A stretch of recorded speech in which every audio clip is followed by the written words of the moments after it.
This presentation is about the interdisciplinary prevention of pressure injuries in the long-term care environment. After this presentation, learners will be able to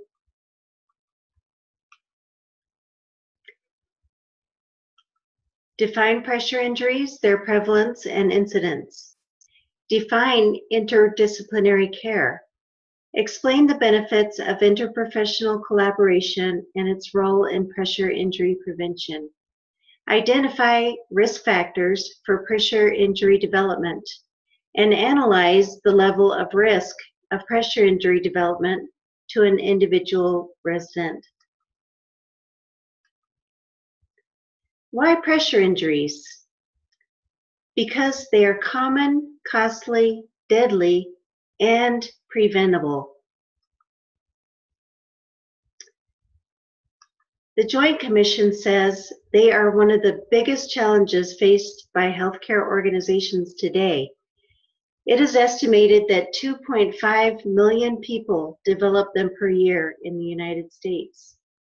Up to 23% of residents in rehabilitation and long-term care facilities develop them every year.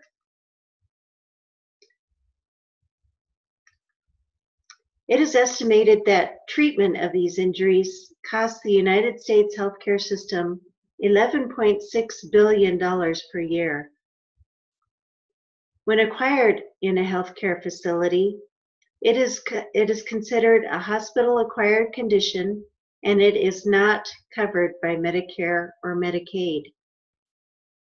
Additional costs associated with pressure injuries include litigation. The average settlement is $250,000 in the United States. The largest settlement in record is $84 million. It is the second most common claim after wrongful death. There are monetary penalties in Medicare reimbursement rates for hospitals that have the highest hospital-acquired pressure injury incidence. Not to mention the negative impact to the residents' quality of life and mortality. They can hinder a person's recovery, cause severe pain, and lead to the development of serious infections. They can cause an increase in a patient's length of stay and the incidence of sepsis and death.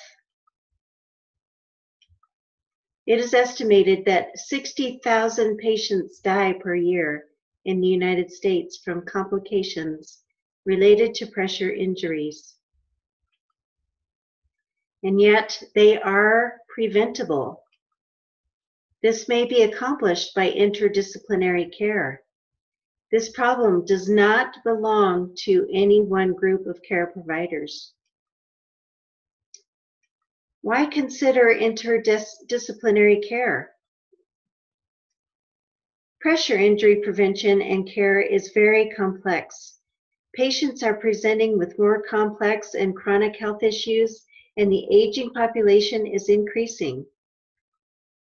The incidence of pressure injuries in a facility may be an indication of healthcare quality related to the implementation of preventative interventions. Prevention requires a systematic approach that may involve change to the organization. This type of change may require modifications to decision-making, communication, and workflow. Each patient presents with different risk profiles, requiring input from many individuals in developing and implementing a patient-centered plan of care. It is transforming healthcare today. Healthcare team members are working together to ensure that all of the patient's information is exchanged in the coordination of care. Clinical decisions are made on the basis of understanding the overall healthcare team dynamic and active engagement with each other. This is resulting in less clinical errors and improved patient safety, better team competency and skill set of all team members, and more effective and quality patient care and healthcare education. Self-reflect for a moment on where you stand with preventing pressure injuries.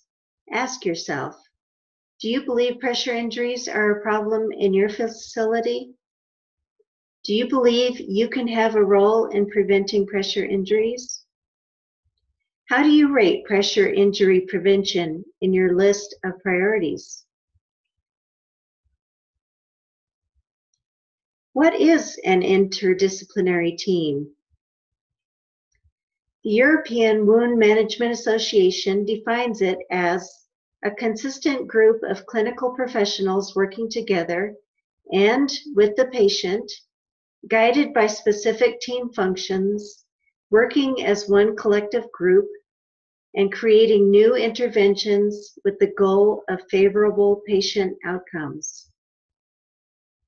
In a long-term care facility, it could consist of residents and their families, medical providers, physical, occupational, and speech therapists, dietitians, materials management staff, wound care specialists, nurses, unlicensed assistive personnel, and patient advocates.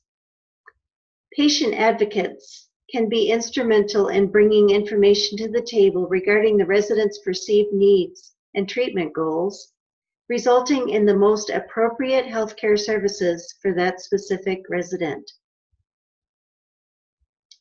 The resident should always be at the center. The resident and their family should be empowered to voice their perceived needs. All of the residents' comorbidities are considered and managed. The Interprofessional Education Collaborative was established in 2015 with the goal to promote interprofessional learning experiences. They developed 4 interprofessional education and collaborative practice competencies. Competency 1 is working with individuals of other professions to maintain a climate of mutual respect and shared values. Competency 2 is using the knowledge of one's own role and those of other professions to appropriately assess and address the healthcare needs of patients and to promote and advance the health of populations. Competency 3 is communicating with patients, families, communities, and professionals in health and other fields in a responsive and responsible manner that supports a team approach to the promotion and maintenance of health and the prevention and treatment of disease. Competency 4 is applying relationship building values and the principles of team dynamics to perform effectively in different team roles, to plan, deliver, and evaluate patient and population-centered care and population health programs and policies that are safe, timely, efficient, effective, and equitable. What does a highly functioning team look like? All team members display respect and trust. They are mutually accountable and interdependent. They dedicate time for team meetings. They are able to safely share opinions and agree to disagree. They are able to maintain individual integrity and values. They are open to innovation. They have equal access to the resident's medical record. And they are committed to performance goals and a common purpose, to provide optimal care to the resident considering their specific risk profile. How are pressure injuries prevented? First of all, you need to know the definition of pressure injuries. The National Pressure Ulcer Advisory Panel defines pressure injuries as localized damage to the skin and underlying soft tissue usually over a bony prominence or related to a medical or other device. The injury can present as intact skin or an open ulcer and may be painful. The injury occurs as a result of intense and/or prolonged pressure in combination with friction and shear. The tolerance of soft tissue for pressure and shear may also be affected by microclimate, nutrition, perfusion, comorbidities, and condition of soft tissue. You need to know that pressure injuries develop in stages. We need to regularly assess residents' skin for redness. A stage 1 pressure injury is reddened, intact skin that does not blanch when pressure is applied to the area. Also observe for changes in temperature, sensation, and firmness.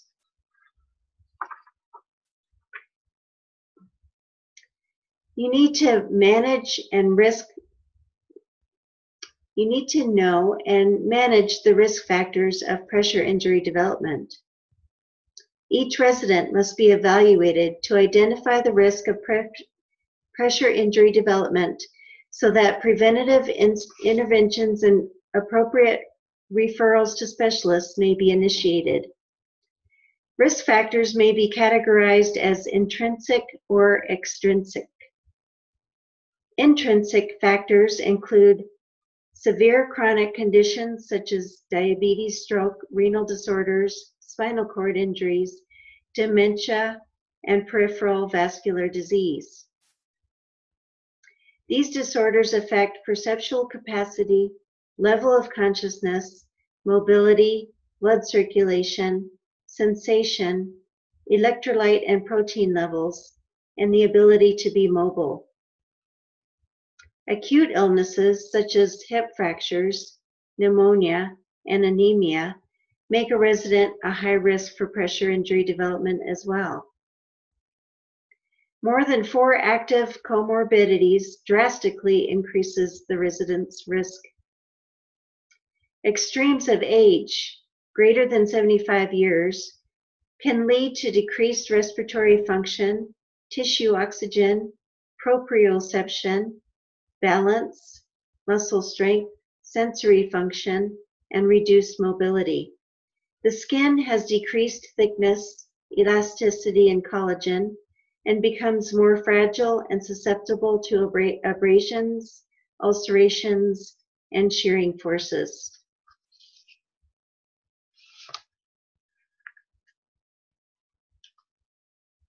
Extreme weight loss or low BMI can result in loss of muscle mass and subcutaneous tissue, and alteration in tissue regeneration, inflammatory, and immune responses.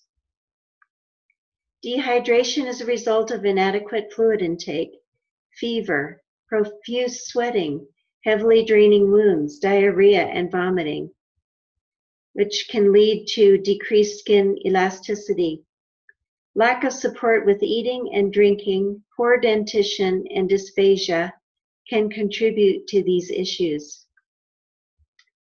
High BMI increases the risk of pressure injury development by 40 times because it leads to higher friction and shear conditions, less vasculature in the adipose tissue, decreased mobility, and tissue ischemia. Hypothermia causes vasoconstriction and decreased oxygen, nutrition, and blood supply to the tissues. Hyperthermia causes increased sweating, metabolic and oxygen needs, and maceration. Depression and suffering can affect risk level, as well as altered respirations, which decreases oxygen supply to the tissues. Repetitive stress syndrome and the associated involuntary movements, contractures, and poor posture can lead to tissue breakdown.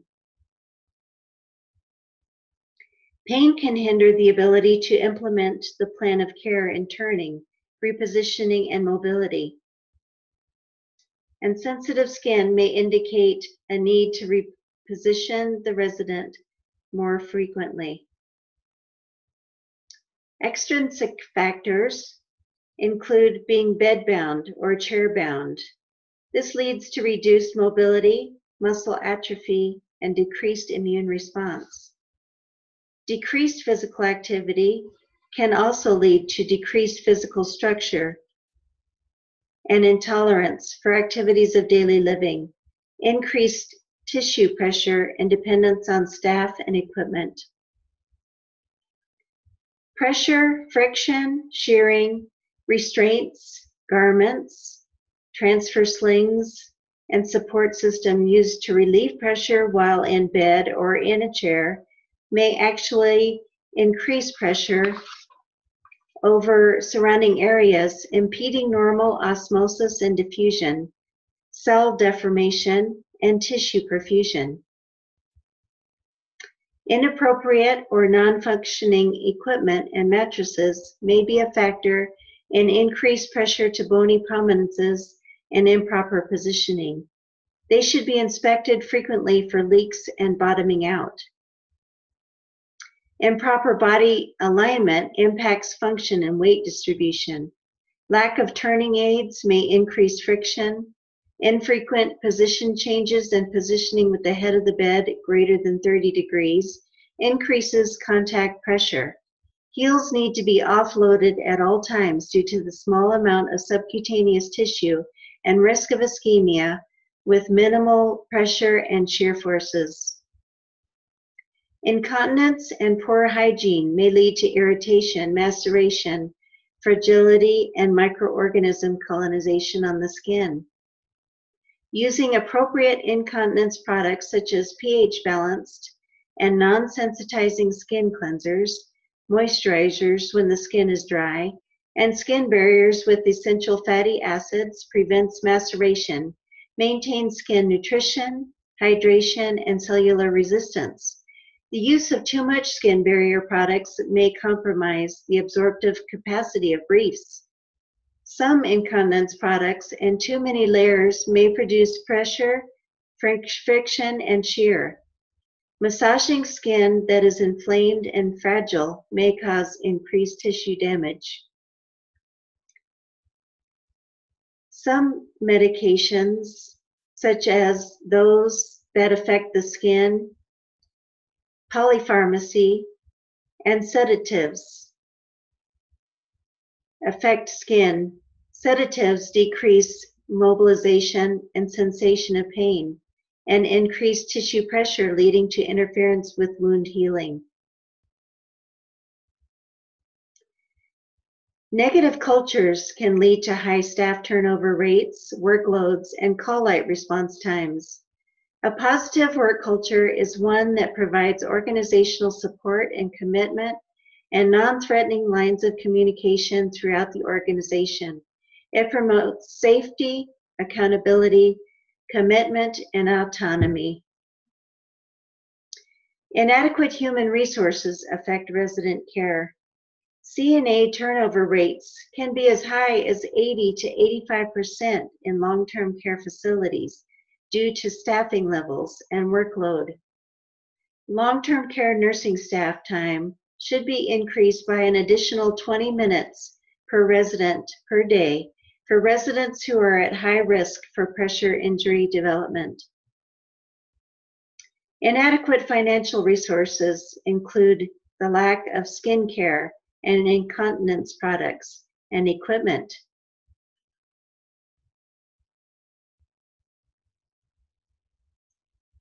To prevent pressure injuries, you also need to be aware of the part that you play as an interdisciplinary team member in the long-term care facility. Consider the following case scenario. Identify this resident's risk factors and analyze her level of risk of pressure injury development. Mrs. G is a 75-year-old woman who has been a resident in a long-term care facility for 5 years. She has advanced Parkinson's disease and diabetes. She is non-ambulatory requires a mechanical lift for all transfers, and requires extensive assistance with all ADLs. She experiences extreme pain with movement. She is sensitive to most skin products. What would you suggest as an interdisciplinary team member to prevent pressure injuries for this resident?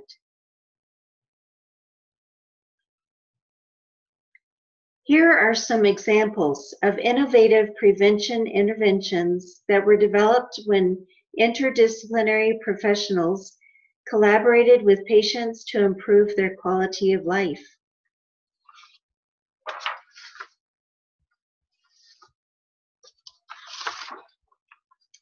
Engineering and nursing students developed a collaborative relationship to design products that would meet the physical needs of individuals with disabilities within their community. They designed a tricep strengthener to help a paralyzed man transfer to and from a wheelchair, a hip and knee exerciser for a man with worsening muscular sclerosis, a spoon-type device to hold liquids for a burned man with severe elbow contractures who wanted to feed himself liquids, a detachable motor for use with non-electric wheelchairs, a grasping device for a man with spinocerebellar ataxia, a smart technology walker to help lift patients in the event of a fall, a VA interdisciplinary team created an ergonomic prone mobility cart. Health professionals from 9 colleges developed a comprehensive data collection instrument that enabled documentation of assistance with ADLs, organized records, improved holistic care provided to residents, and recognized and enhanced the roles of team members in long-term care facilities. A hospital in Maine researched evidence-based practices, educated staff, and made information readily available. They had a central council and they performed regular evaluations, revisions, and implementation updates. A group of Midwestern long-term care facilities incorporated music cues every 2 hours to remind multidisciplinary staff to enable or encourage all residents to move. There are many factors involved in the development of pressure injuries. Preventing them requires the entire professional long-term care staff to share the responsibility and come together to discuss each resident's health issues and needs. The contribution of their knowledge and skills can result in decreasing the costs associated with pressure injury treatment and in providing holistic, innovative care to each valuable resident. That concludes my presentation. Please complete the survey located at the following link. Thank you.